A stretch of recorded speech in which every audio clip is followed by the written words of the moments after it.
One time for your mind. DJ George Chuck checking in, and it is Tuesday night, Tuesday, September 24th. Mr. Mac will not be with us tonight. He's got some business to handle, but you know that, in the words of King George, one monkey don't stop no show. That thing gonna keep on rolling. Tonight we'll be unpacking the racist police practices that have been taking place in Rankin County, or the alleged, as the legal community, or the Negroes that think they know how to be lawyers would say. Okay, we're gonna get it done. Nightcap Knowledge. You put some on your head before you go to bed. DOJ investigates Rankin County. We're gonna talk about it. We got CJ Lawrence Esquire pulling up on us. Ladies and gentlemen, we appreciate y'all for tuning in. This is Nightcap Knowledge.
Hello, ladies and gentlemen, boys and girls, cats and dogs, snakes and frogs.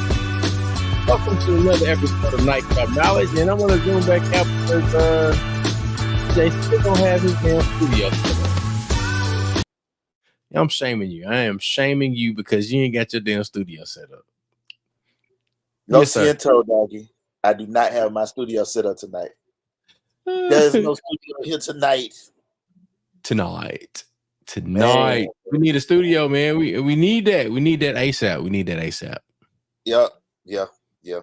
I'm in the room here. I know. Is it blue? All right. Well, look, with Mr. Mac not being here, I'm not going to attempt to do his mental health minute.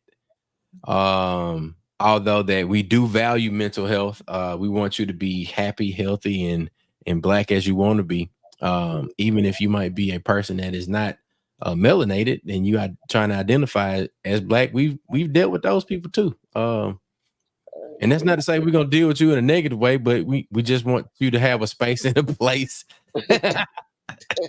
to come and be black with no chaser, man. Yeah. Hey, look, it's all about thinking black and living black unapologetically. Unapologetic. We definitely have some allies that have showed up and showed out over the years. So. Yeah, most definitely. And look, man, we ain't so black that we can't realize who is for us and who is against us. Yeah, that's that part. Hey, yeah, that's 100% facts, because we do know that sometimes even skin folk ain't kin folk. So hello. Yeah. Hello.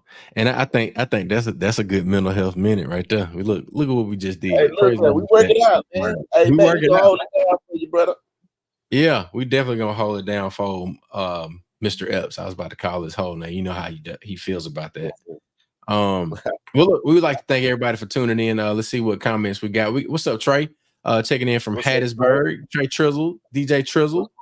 Yeah, man, we appreciate you for tapping in with us.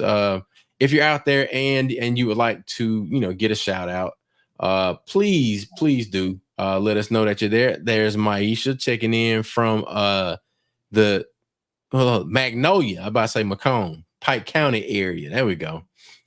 We appreciate y'all for tuning in and tapping in with us. Now, look, man, I'm gonna tell y'all what the groove that I've been on.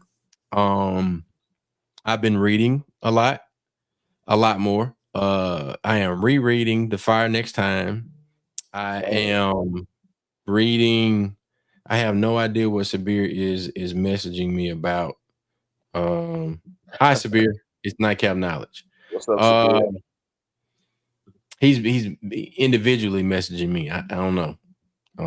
We'll figure that out. But I watched Going to Mars, the Nikki Giovanni project. Oh wow. I watched the American Society of Magical Negroes. Yes. And I also watched a film by this cat named Aaron S. It's like a docu-series type of situation. And he goes around to there's a beer. I knew he was like maybe messaging from the wrong side of the inbox, I guess. I am at the groove that I'm in right now. Yeah. It's like how are we in 2024 when we're supposed to be so advanced? Yeah. We are working with AI. Like we have AI incorporated into almost everything, right? Yeah. And we are dealing with the Goon Squad. Yeah. And I'm just looking at like I can't even say duality or dichotomy or anything like that, because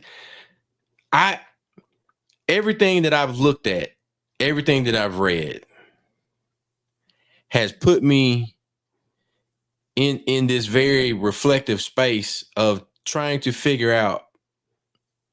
And I don't think I can even figure it out. I think it's just like we just got to talk about it. We live in a world where the Goon Squad exists, where Nikki Giovanni exists, where there are people that truly operate as magical Negroes, like and really solve the problems of the world. And we live in a world where the young men that I watched in Aaron S.'s film, he titled, it was like a YouTube. It was at least an hour. Mississippi's most dangerous cities. Oh, I think I've heard about that. So Jackson, Natchez, and Moorhead. I don't even know nothing about Moorhead.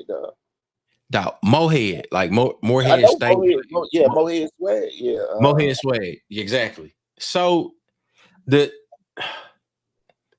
reality that I saw, and I'm hoping I gotta give me some new headphones too. My in-ears are failing me. The reality that I saw through the filmmaker's eyes as we prepare to talk about the quote unquote law enforcement officers that are charged with protecting the peace, quote unquote.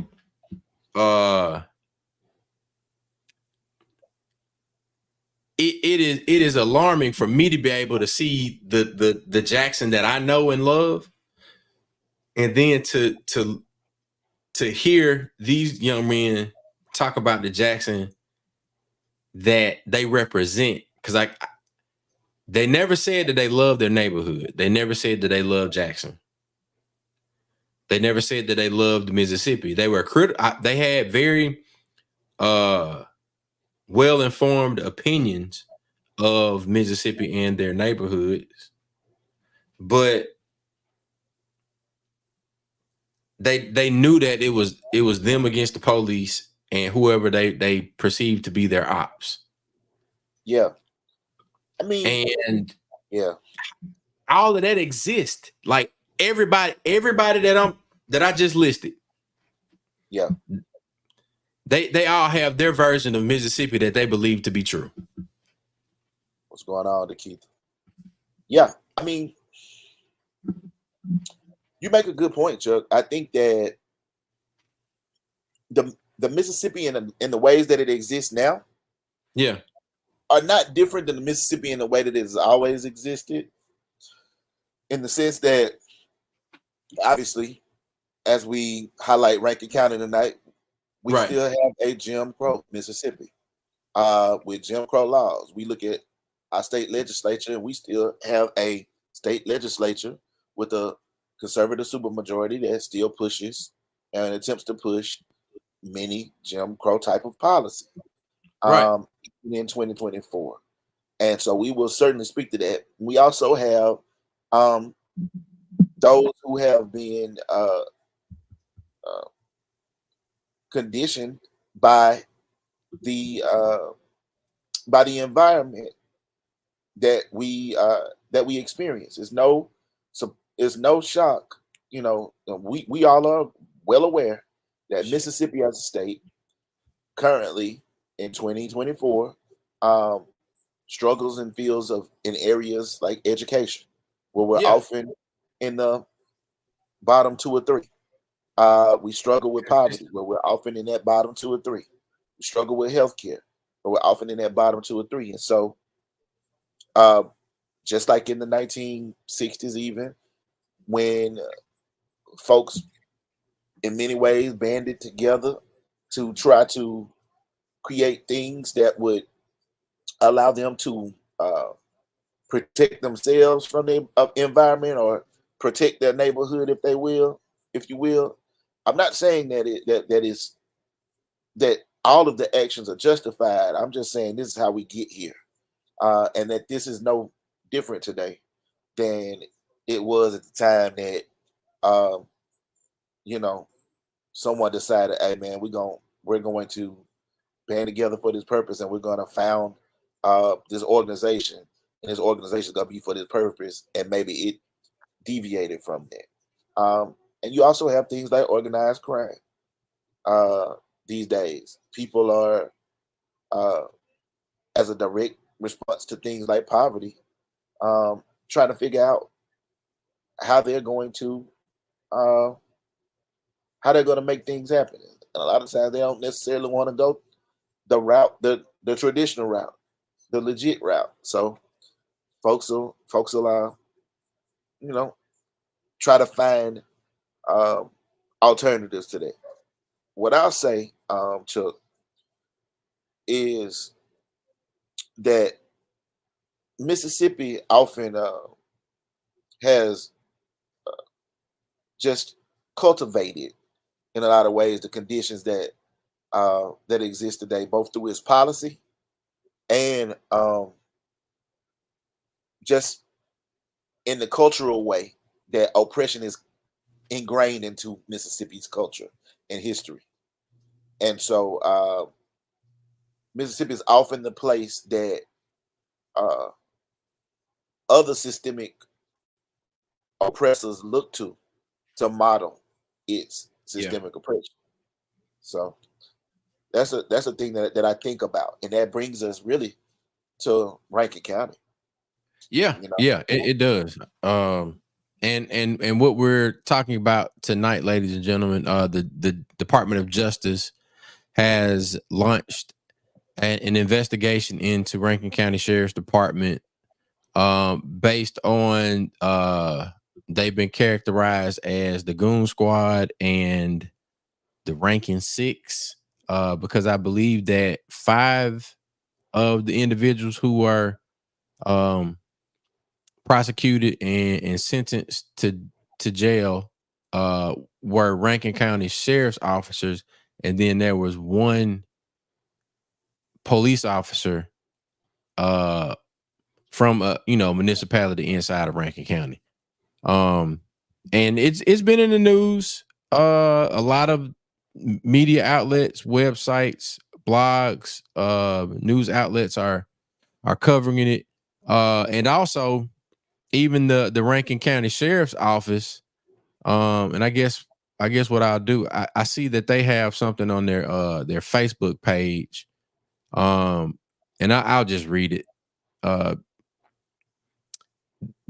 Their Facebook page says that we've increased our agency's transparency by placing our policies and procedures in addition to our compliments and complaints portal on the Sheriff Department's website.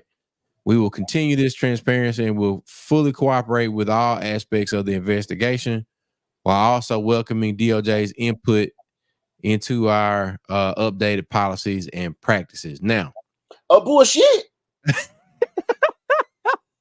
Bullshit, dog. Nah. I'm sorry. Hey, I was like, I said, okay, all right. And then I looked down. I saw one, the post didn't get that much engagement, right? And this is coming from a person that that CJ has made an admin over the Black Window Chaser Facebook page. Like, we know engagement. Like, yes. Engagement and action has been cultivated inside of the Black Window Chaser platforms on whatever social media network you want to call into action. Now, it has only been shared 3 times. There are 5 people that have laughed at it with the ha-ha emoji. And then there are about 10 people that have given it the thumbs up. Now, yeah. In the words of the young man who I love to quote all the time, and I don't even know this young man's name, but you just quoted him. A bullshit. Yes, dog. A bullshit, dog. Like that is world class PR speak. That is look. That is got caught doing the shit we knew we was doing anyway. Dog, that is textbook public information officer tactic. Yeah. Hands down. Dog, I mean, and the reality is we know for certain, we know as young men who attended Tougaloo College and have lived in the Jackson, Mississippi area. I was going to bring that up. Familiar with the area for over 20, almost 25 years. That's right. Rankin County has been notorious for its behavior and the way that it profiles Black folk in particular, the way that it arrests. As an attorney, I have seen the disproportionate. Rankin County is one of the reasons why I created Black Window Chaser, because I saw the disproportionate way in which Black folks who don't make up 80% of the county made up 80% of the people being prosecuted in court, whether it was municipal court, which is where misdemeanors are heard, or whether it was circuit court where the felonies are heard. Right. 80% of Black folks wasn't the people breaking traffic laws in Rankin County, but 80% of the people were Black in traffic court. And so when you look at, and a lot of times from some other municipality. Absolutely. And they will watch. If you came into Rankin County with a Hines County tag, you best believe they were paying attention. They were being attentive to your Hines County tag coming into Rankin County, and they wanted to make you uncomfortable in their county. Very much so. It was Rankin County's way of increasing their tax base without having to have you live inside of their municipality. That's exactly that's the way I look at it. In Rankin County, Richland, Mississippi, on side of the courthouse building, there is a plaque that says generously paid for by money seized from, and I think it says drug dealers or something like that. But the reality is that we know that in Richland, Mississippi, They have, and one of the men in the goon squad was one of the Richland police. Richland police. Yeah, Richland police. That's right. Yeah, was one of the goon squad members. They have this tactic that they utilize where they say, "Well, your sticker on your tag was covered up," and this is how they it was. Yeah, you had an Omega Sci-Fi runner on your tag. On your tag, and so we weren't able to see it, and so we stopped. We pulled you over, right, as a result of that, and now we think we smell marijuana in your car. Mm-hmm. And all of a sudden, now you're before a court, arguing something that may or may not be true, as a result of a stop that was likely unconstitutional and unjustified. That resulted and to be clear, in the particular case that we're discussing, by way of this investigation, right?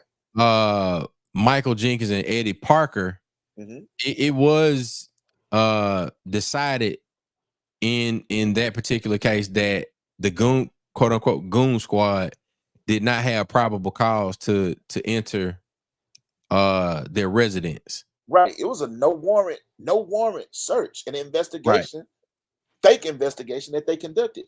That was not even any underlying crime that existed.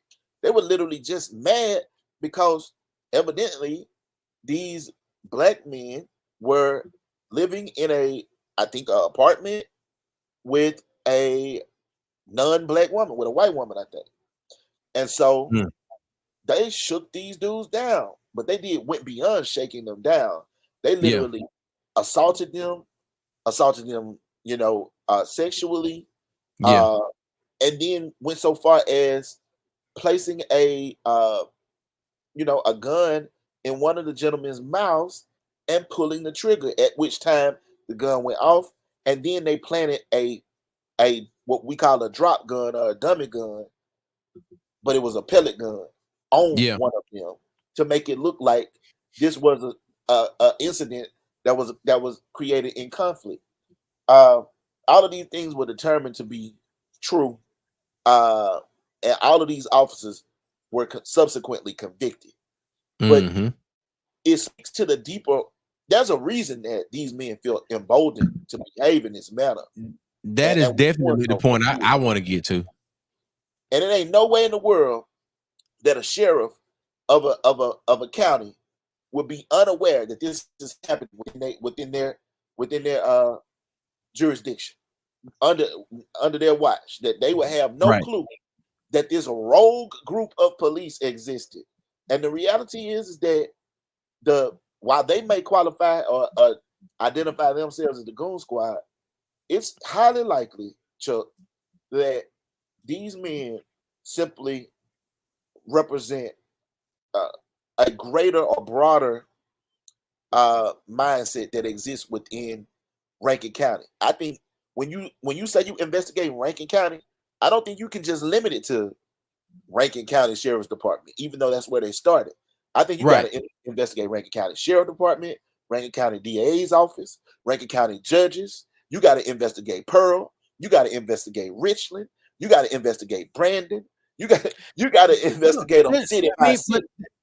The point that you're making, and you don't have to name all those individual departments.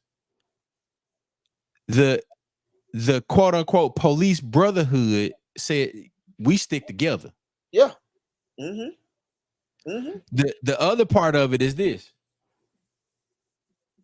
My question, my point is, this is not something that comes out of nowhere. Like you don't get together at Firehouse Subs and be like, "Hey man, we finna go get them two dudes." Right. No. That doesn't happen. Like this don't happen over lunch.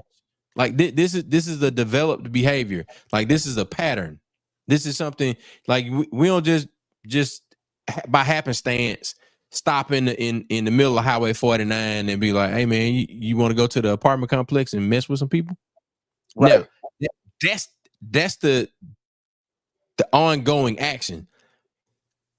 my point is that there are always academies. There are law enforcement training academies where people go in and they say, or they make it to the point where they're in the academy and they say, I just want to serve my community. Yeah. How does a person that goes into a law enforcement training academy, and this is coming from a dude that worked with law enforcement executives, ask them the same questions. This is me. How do you get an academy recruit that comes in and says, I want to help make my community a better place, and then you get to the goon squad and it keeps happening? Yeah. Well, I think that to be honest with you, Chuck, we understand that the impetus of policing in America directly has a root in slave patrols. Like this isn't a wives' tale. This is historical. There's historical lineage where we understand that slave patrols were the way in which what today has become policing in America had its impetus. Understanding that, we understand that in a lot of ways, the culture and mindset that shaped uh, policing from its inception still persist today. In a lot of ways, as you stated, it's fraternal in the way that they behave, which means they're passing down traditions from generation to generation, from year to year, and a lot of those things, to be quite honest with you, have not changed a whole lot from the 1800s to today. Except that they got more technology, and they got more ways to lie today. The reality is that if people, which is my hope, this is what my hope is that this Department of Justice investigation emboldens citizens from all over this state who have been subjected to the racism that is Rankin County begin to speak up and speak out. Let this moment make you brave enough to tell your story. When we shared that DOJ was beginning to conduct or declaring that they were going to be conducting an investigation on Rankin County to determine whether there's been an overuse of tasers, whether there's been an overuse of racial slurs against black folk, whether there's been assaults that have resulted. I have desired that people begin to speak up. Somebody said, I'm going to tell my story. I'm ready to tell my story is one of the comments that we got from somebody when we shared that is I'm ready to tell my story. And I told them, look, any way we can help you, any way that we can help you to feel empowered in telling your story, whether it's telling on our platform, whether it's writing the story out for you, whether it's directing you to people within the DOJ that can help you directly tell your story to them, we're willing to do that because the action is necessary and people need to know. They need to know what's happening. I'm sure that there are complaints that have been filed in Rankin County that disappeared into the abyss when somebody drove up there to the station to file a report, because the goon squad didn't become the goon squad the day that they committed this act, this act of atrocity again. No, right. they absolutely had and to CNN's article, they're saying that the sheriff was first elected in Rankin County in 2011 and reportedly ignored complaints about the goon squad's violence for years. I remember sitting on a panel with the Rankin County sheriff, the current Rankin County sheriff. I don't know why they put me on a panel with this dude. First of all, but I was on a panel with the sheriff of Rankin County at a church somewhere in Mississippi, and one of the statements that he made was that there are good and bad apples when it comes to policing, which is one of the things. Which is one of the things I can't sick of stand when they say that shit. Good and bad apples, and they're good police and bad police, and something, and just a few bad police, and they ruin the impression of everyone. But the reality is that why is it that they feel emboldened to be able to do the things they do if there's somebody there that's holding them accountable? The reality is, and this, because he shared a whole bunch of hokey stories, and this guy used to be this and that. Now he loves the police. The police athletic league and all of that. I sat for here's a black guy who loves the, I'm like, okay, dog, like, get out of our face with that mess. And so he shared those stories at the time. That was probably around 2013 or 14, something like that. Mm. It was a little bit after that. It was probably like 2017. And the way that we were looking at the situation is, bro, like, no, these dudes feel empowered to do these things, to be bad apples, because most of y'all are, y'all at least condone or facilitate the ability for them to do that. You're not holding them accountable, and so in that regard, man, policing, and the culture that exists within it, particularly in counties like Rankin, and really throughout the state of Mississippi. If the DOJ expanded their investigation to investigate law enforcement throughout the state of Mississippi, they would uncover exactly what they're looking for. Because from county to county, from city to city, from town to town, you see a disproportionate number of black folk being stopped, being searched, being arrested, being over sentenced, and a number of these things from county to county in a disproportionate way to the amount of crime that has been committed. What they say? Look at what CNN in this opinion editorial.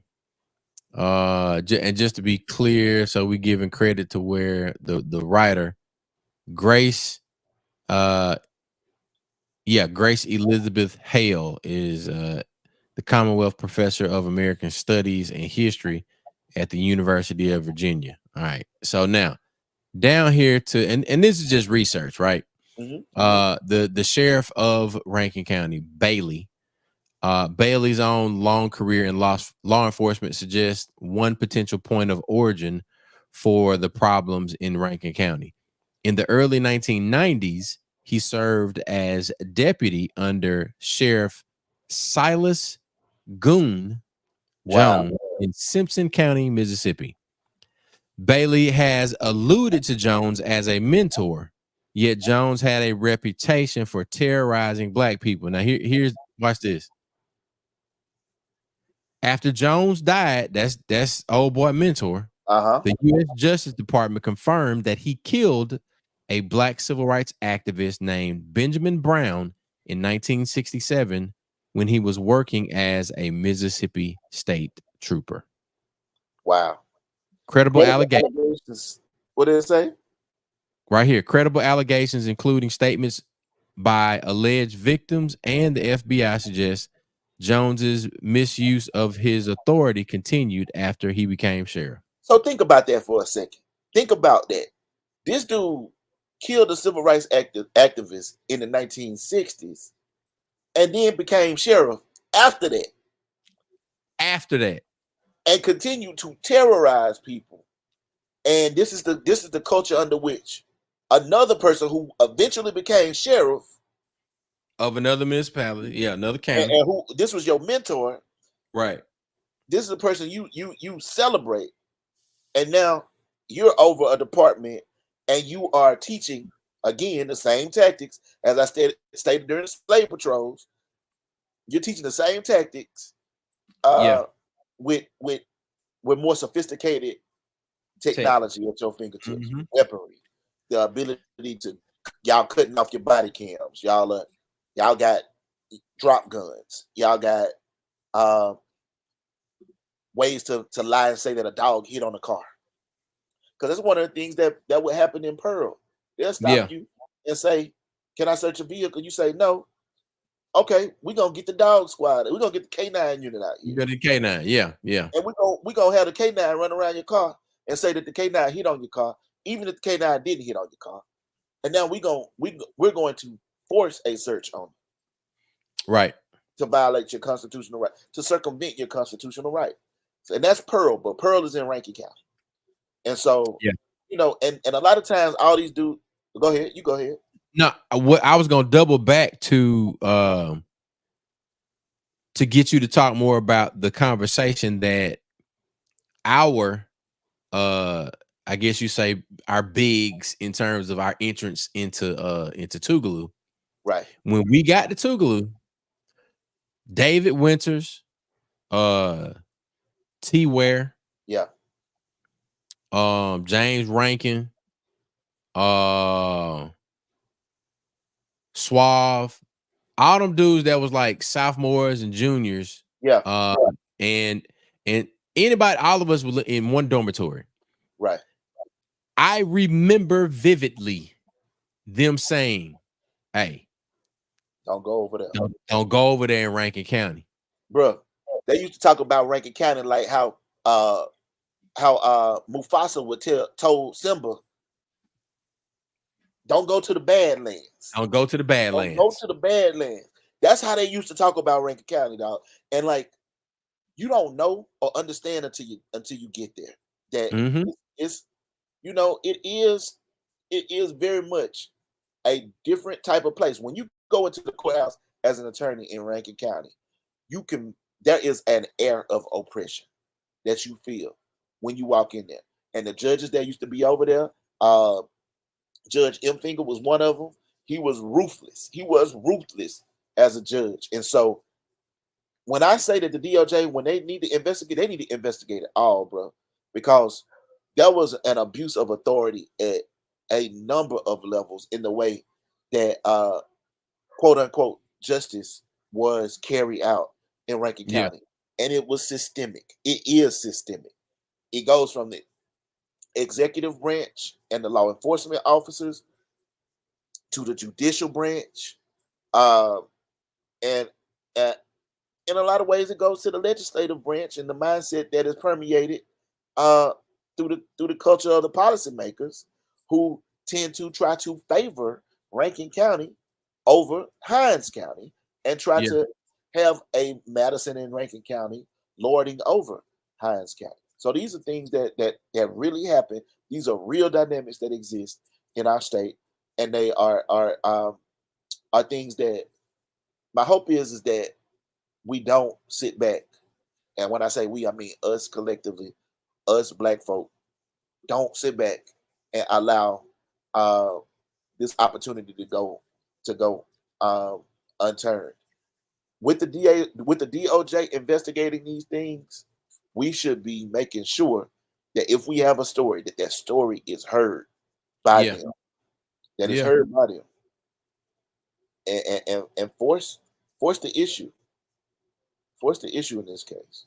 So, dog, look at this. This is gonna be my last time I'm sharing something from this, but that's okay. Look at this. February 2023, a few days after Jenkins and Parker were attacked, the Rankin County Board of Supervisors gave Bailey a $21,000 raise, making him the highest paid sheriff in the state.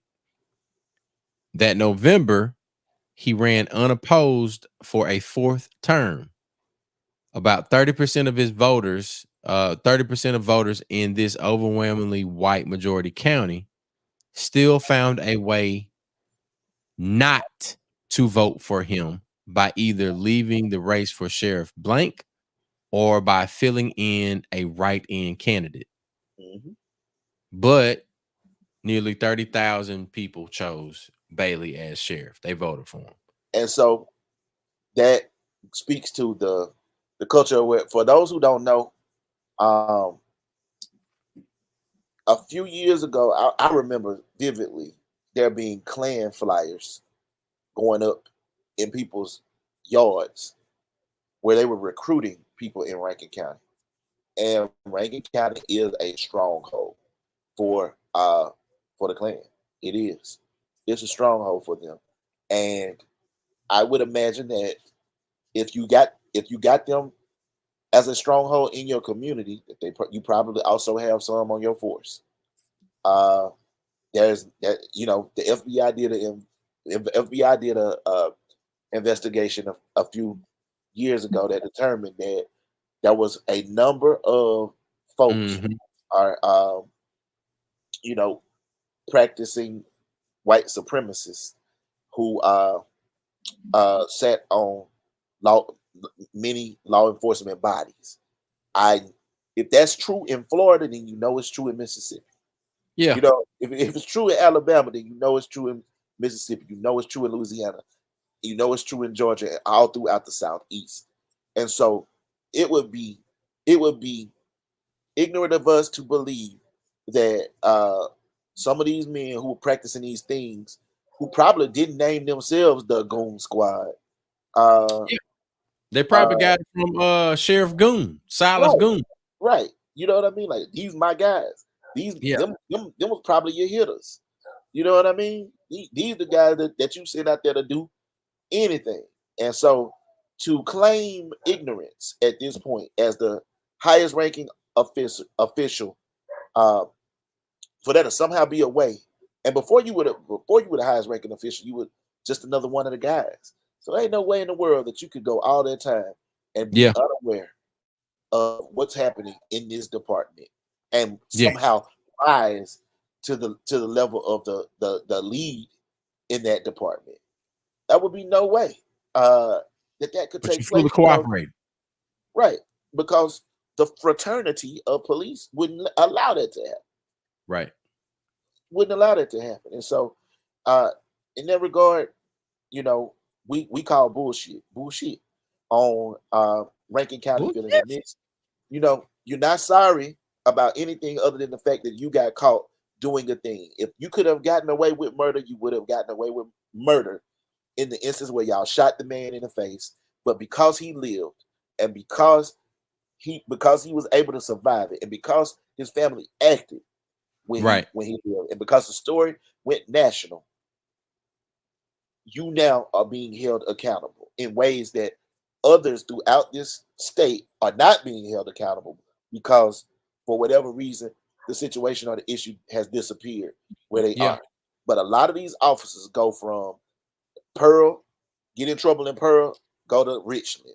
They go to Rankin County. They go to they make their way. They make their rounds. They make their rounds until something dies down, or they get to that retirement age, and they ride off into the sunset, and they start doing some private security details or something like that. And look, just to keep it a buck, man. We have friends who are in law enforcement. Like, I sound like a white person. I got police officers that are friends. Like uninformed. You know what I'm saying? Uninformed. And we've had these very difficult conversations with our friends who are in law enforcement. Like one of our frat brothers, Cora Pounds. I had Cora come sit on a panel. Yeah. And Cora spoke.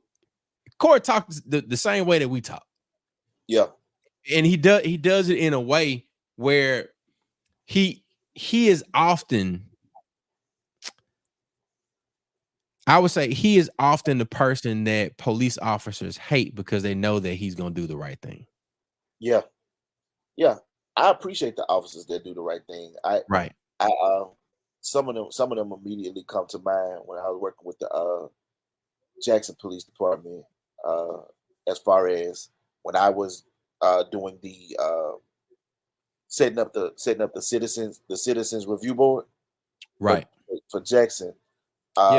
Eric was one of the officers that was always solid, man. He was always holding them accountable in a way that made it clear, like he understood who he was and the position that he had and the voice that he had in the capacity that he sat in. So I always appreciate him for standing up and speaking up for what was right. Yeah. Chuck, I know that we've talked a lot about Rankin County tonight. We got some other things that we definitely need to address. Yeah, some more housekeeping to do, and it kind of goes again to the heart of the way a lot of times investigations are conducted, a way that the system functions, and that's, we cannot let the night go by without acknowledging the life and untimely death via execution of Marcellus Williams, who was executed tonight in Missouri when Missouri's governor um, failed to intervene in the matter. Mm-hmm. So, Missouri's governor, Mike Parson, had the ability to grant Marcellus Williams amnesty. I don't know why these things always come down to the 11th hour, but he had the ability to grant Marcellus Williams amnesty and refused to do so.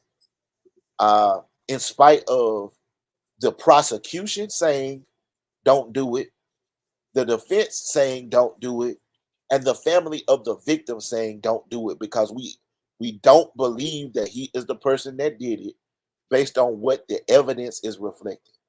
The Innocence Project ran a campaign to highlight. They conducted investigations. The DNA evidence that came back indicated that he was not present at the scene in question on the night in question, and these things resulted in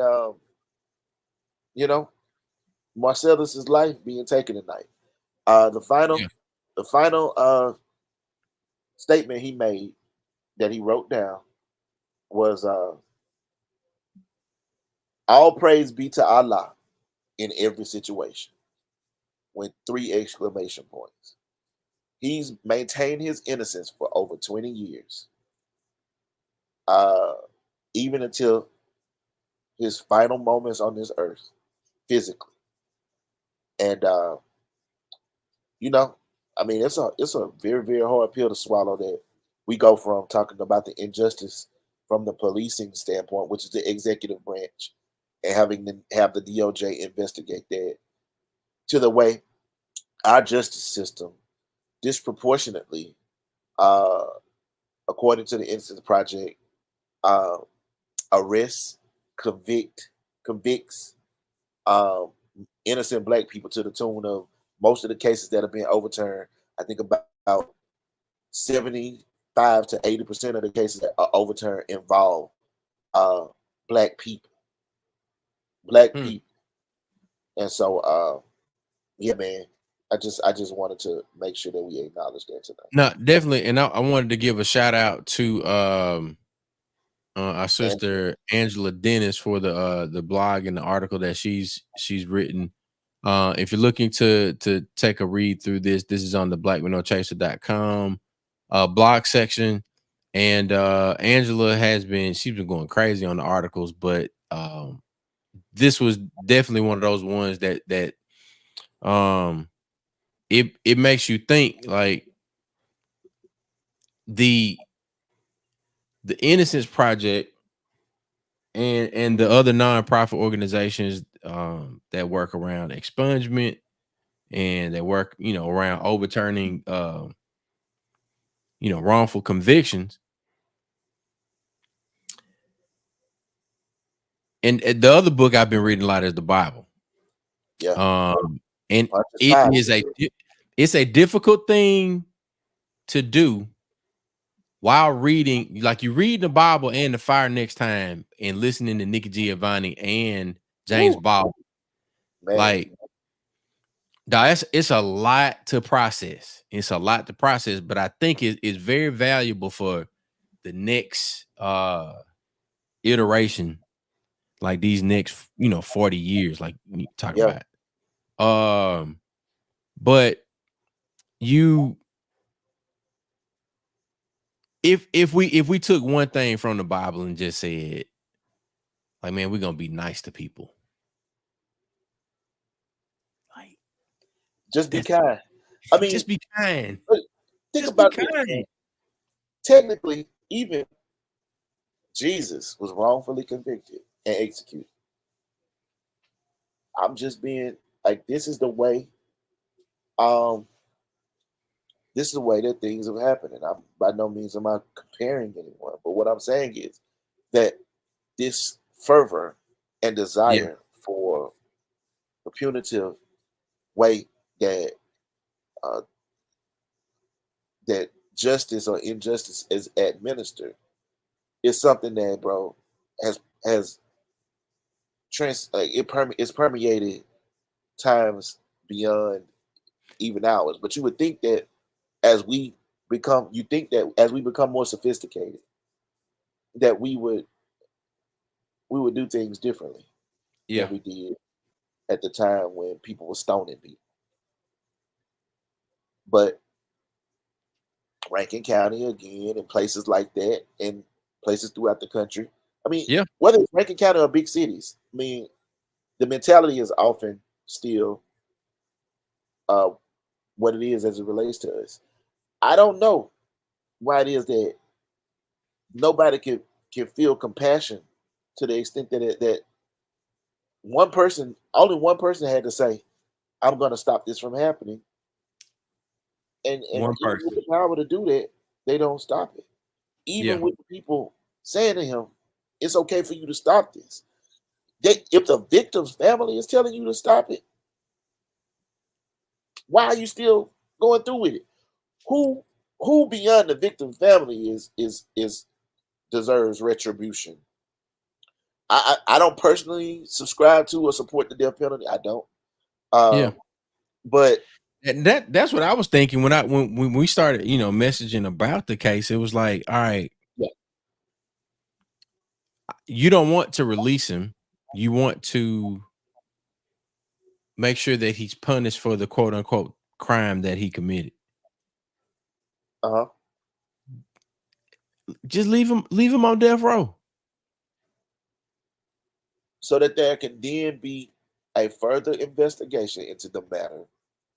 Right. And if in fact he did not commit this act, which the DNA evidence does indicate he did not commit it, right, then allow him to go before the prosecution, who felt that there was questionable at best evidence presented against him at the time his trial occurred over 20 years ago, and allow this man the opportunity to be exonerated in his lifetime. And so that opportunity has now been taken away. Yeah, man. And I ain't gonna lie, man, it's hard. It's heartbreaking. Like, after I wrote my little piece about, like, I wrote the piece I posted it at 5:32, dog. I went to sleep because I didn't want to be awake knowing it at 6 o'clock. And honestly, I have avoided talking about this case because of the way that I felt affected by every time I saw it. And feeling like there was nothing that I could actually do to stop it from happening. I did not feel like it was going to, like, and I saw how many people were getting behind it. And I'm so proud of the people who did get behind it. But I just knew in my heart of hearts that if it's left in the hands of the men and or women or the people who have no empathy for us whatsoever, to decide whether we live or die, then we're going to die. And I felt that since the campaign really started being pushed for the last few months. And it's a very, very helpless feeling to see the train, to be standing on the track and see the train coming, and knowing that nothing is going to pull you off the track no matter how hard you fight. And that's I don't want to discourage people from fighting as a result of that. I want people to continue to fight, but it just was a hard thing to accept and deal with, dog. No lie. Yeah. It makes me think about the young men that I saw in the Aaron S. I'm gonna try to find the actual name of it. I think it's just the most dangerous cities in Mississippi by Aaron S. And it seems as if that's that's his that's something that he covers quite often. But he goes and he does it in a way to where he asks questions to the people that are in these neighborhoods, and he with this particular set of questions, one of the last questions that he asked each opposing group, like they this side versus that side in every city, and all of them, it was two questions that made me appreciate his style of journalism. He said, "How does it ever stop?" And then the other question was, and he was talking about like the violence. He said, "How does it ever stop?" The other question was, "Is this the life you want for your kids?" Mhm. And I couldn't even understand how the answers that some of these guys were giving came from the same person. Really? It how does it ever stop? Oh, it ain't gonna stop. He have a son. I'm a youngster now. 16 years from now, he gonna be 16. I'm gonna be by yada yada skip the whoop the whoop, and I'm gonna get somebody to kill him. Mm. And then same dudes now. You got any advice for somebody that's considering jumping off the porch right now? Don't do it. Stay in school. Get you some money.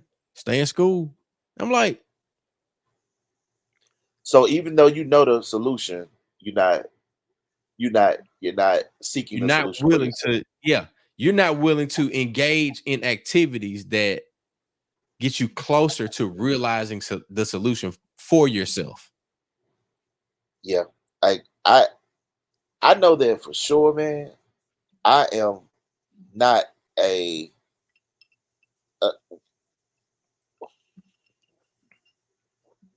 in looking at how these things have played out, dog. Like I just don't think that I don't want to write people off as you know what I mean. Because honestly, that's what the Goon Squad does or has done. Right. That's what our law enforcement agencies have done. They write off whole communities. Right. I want us to have hope, and I think that there's got to be a way for us to do that. But hearing a dude, I ain't never had no ops before. Like, you know what I'm saying? Like, yeah, I don't even know when ops started happening, but I'm glad like we didn't live in an era like where ops was a thing. You had people that you cheered. They went to the rival school, right? And we gonna play sports against each other. But you hearing young people talking about their future, right? When participating in something that really would prevent them from being able to have a future. Talk about 16 years from now. Like it's like surviving 16 the way you living. Yeah, the way you living, you might not be here. Yeah, surviving 16 years and embracing a lifestyle that is of a nature that doesn't lend itself to living for 16 years is a question within itself. Like that might be the next question he should ask is what makes you think based on what you're doing or what you're involved in that 16 years from now that you're talking about actually exists. Yeah, man. I know that this is a very heavy conversation, and I think it deserves more thought. And I know that there are people out there that are making investments into places and spaces that prevent some of the types of situations that we've discussed tonight. Shout out to PAI and the credible messengers, strong arm. Yes. brothers and sisters like that throughout the state and the community. Yeah, man. PAI. I mean, and the you got a lot of usual suspects. I know that Yeah, Mac does a lot of work with the ARC, where they yeah, have they got like open gym. yeah, And young people are able to pull up, they can hoop all night. yeah, And what Mac does with Mississippi Move, Mac will set out the food. And when they take a break from hooping, they'll come over, eat, chop it up. Mac breaks down, a couple things just to try to impart a bit of knowledge around, like civic engagement and social responsibility and caring for your community and not the opposites of these things. So yeah, man. You absolutely right. Maybe we can get the guy to pull up that did the interviews, and chop it up with us on Nightcap. I think that's a great idea, man. I think what we should probably do, maybe like go from the Black Window Chaser YouTube, Yeah, and then interact under his post and maybe do like a DM on Instagram or something like that. we could do that. We could do Yeah. that. One more Because thing. the Jackson that we know, dog, is like It's not like that at all. I mean, I ain't in those places where that be happening, dog. I've never experienced any of that, but it's because I'm not seeking it out, I guess, in that way. I don't even know. Like, man, we went to Birdland and we went to the upper level. Yeah. And those places at the time at which we were, being a visitor. Yeah. People was like, y'all went where?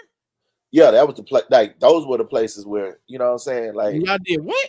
They red flagged those places. You know what I mean? But we like y'all registering like known dope boys to vote. I'm like, yeah, we're not scared of the people in our community. You know what I'm saying? And so like if you're not involved in that, you don't have no reason to be scared. Usually, right.